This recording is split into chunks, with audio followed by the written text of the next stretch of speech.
What's going on, y'all? It's Rob with Cinema Bullies. Today I'm going to talk about something that I've seen a lot of bully breeders post about getting offers, for dogs overseas, dogs, that they claim that they got offered 5 figures for, 6 figures for, etc. A lot of it, to me, is clout, chasing. Because if you're getting 5-figure, 6-figure offers for dogs, you're gonna let those dogs go. I don't care who you are, who you think you are, what that stud or that bitch is gonna do for you. Because I'll tell you right now, nothing is guaranteed. With these dogs, what I mean by that is you might get a badass stud. Somebody might offer you, say $30,000. Okay. I'm going to tell you from experience why I would take $30,000 to let a stud go. Reasons why. Number one, there's a high chance that you will not make $30,000 off that stud. Not saying that it's not possible, but you are unlikely to make that amount of money. And I'm saying that because you're not Bashar, you're not Dave Wilson, you're not Little Khan, you're not big enough in the game, even if you have a badass stud, to get that type of clientele and that type of reach to the point where you're selling stud credits every month. I don't care how bad the stud is. I don't care what blood's behind it. It doesn't matter. It goes by your name more than anything, and people can say whatever they want. Once your reputation in this game gets tainted, from having dogs with health defects, dogs dying before the age of 2, constant, shit talking on the same person or same people about the same thing, most likely it's true. Because I'll tell you this, there's nothing that I haven't said on my channel that I haven't said to people, to their faces or over the phone or wherever the case might be. And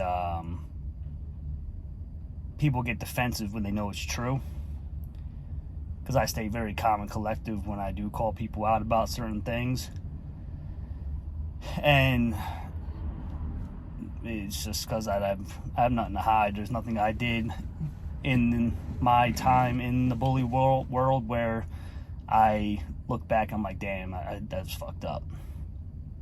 There's things that I did that I probably shouldn't have did, but I did, and they came out, everything was fine.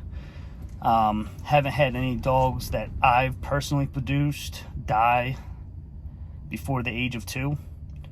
A lot of my dogs that I have produced are still alive.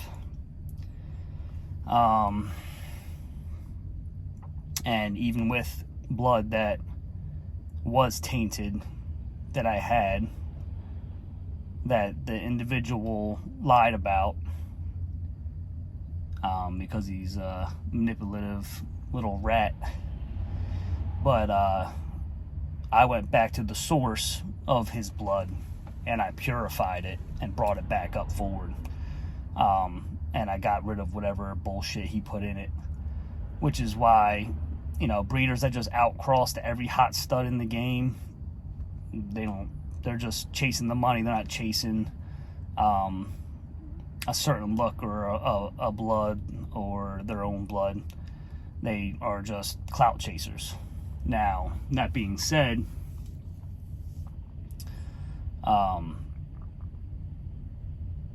like back to the stud,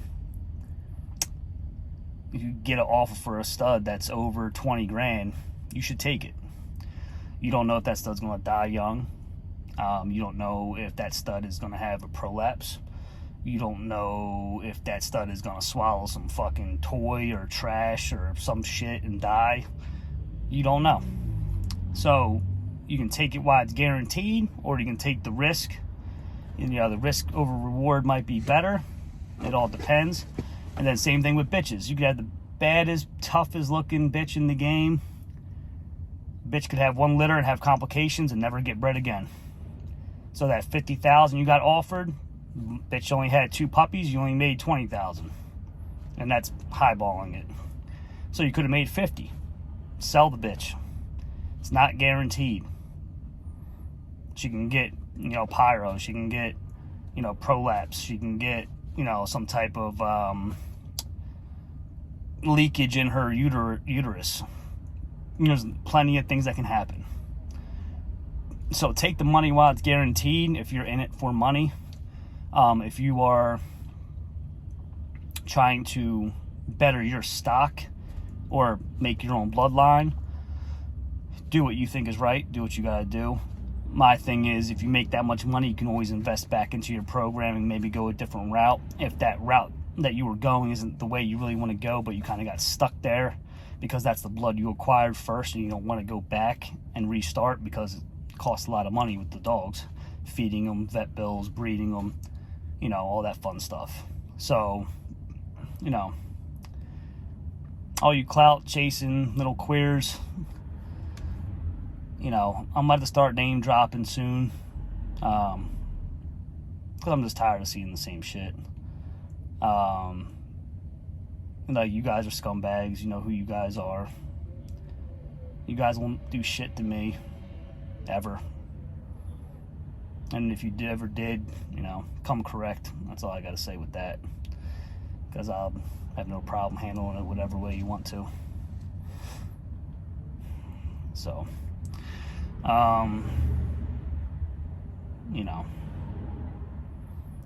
everybody's a little pussy when you're in their face and, you're calling them out about shit they did.